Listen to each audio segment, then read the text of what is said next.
The next pillar of our new strategy is to change the approach and how to deal with Pakistan. I am convinced that our security is at stake in Afghanistan and Pakistan. We can no longer be silent about Pakistan's safe havens for terrorist organizations. Our overarching goal remains the same: to disrupt, dismantle, and defeat al-Qaeda in Afghanistan and Pakistan. It has much to lose by continuing to harbor criminals and terrorists. We cannot tolerate a safe haven for terrorists.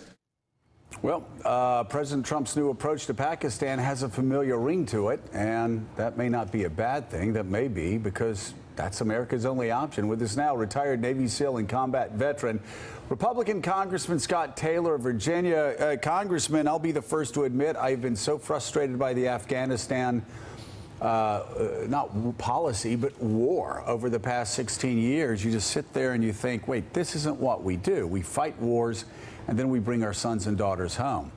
Are we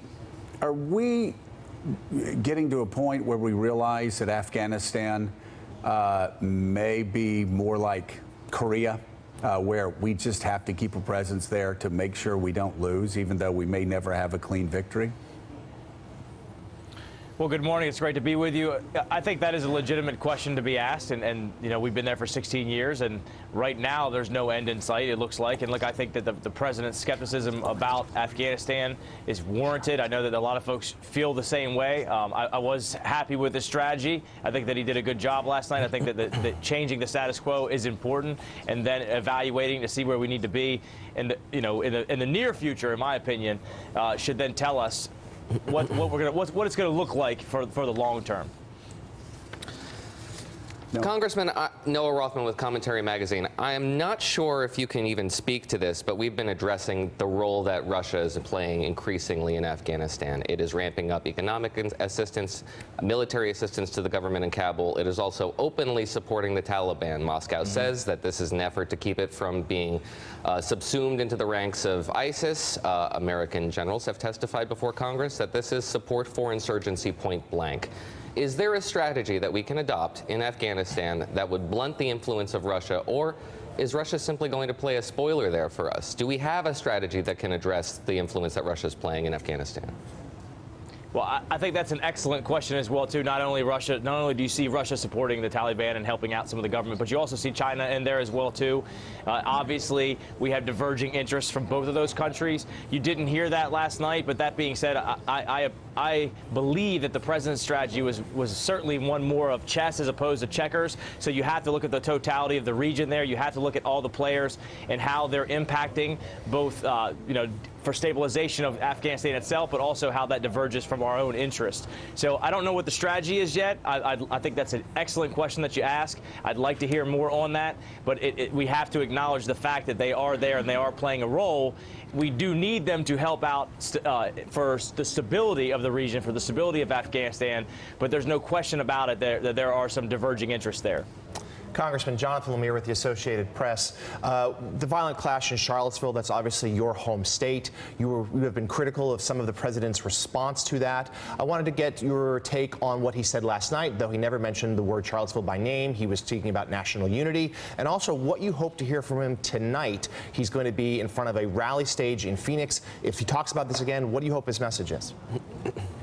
I hope we moving forward is one of unity. You know, I've heard politicians be very, very critical. I myself have been critical of that, certainly that third when he was taking questions in the press conference. But that being said, I was happy to hear the president talk about unity.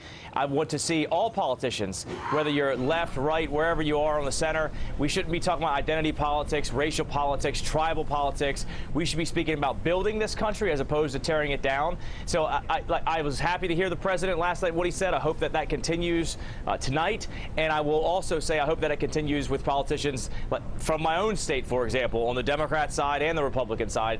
I don't think it helps this country whatsoever in your day-to-day to be tearing down things as opposed to be building and not speaking about unity. Mark Halperin.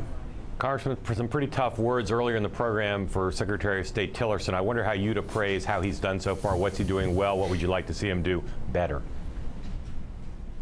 Well, I think that Secretary Tillerson's doing a good job. You know, he has a different approach. He's a different type of person. Obviously, he came from the private sector. He's been negotiating deals around the world in some of the most austere places that you could be in, and dealing with not only governments, but also on the ground tribal folks, because obviously a lot of times in many countries where his product is not where the government is, and there's certainly a difference in types of folks. But you have to understand politics there, but also conditions on the ground as well, too. So he brings a different kind of approach. I like it. I would like to see him out there a little bit more. I think in the beginning it seemed as though he was a little bit isolated. So I think that he needs to be out there more, of course. And you know, I understand that the administration's desire to look at the State Department and not, you know, waste money, but at the same time, you have to have diplomacy. It's a crucial element of our foreign policy and our tools in our tool bag. So I would not like to see it cut as it was spoken about initially by the administration. All right, Congressman Scott Taylor, thank you so much. Greatly appreciated. And obviously, your answer on Rex Tillerson, unlike Brett Stevens, did not mention Pol Pot. Thanks for being with us, David Ignatius. Thanks for checking out MSNBC on YouTube, and make sure you subscribe to stay up to date on the day's biggest stories. And you can click on any of the videos around us to watch more from Morning Joe and MSNBC. Thanks so much for watching.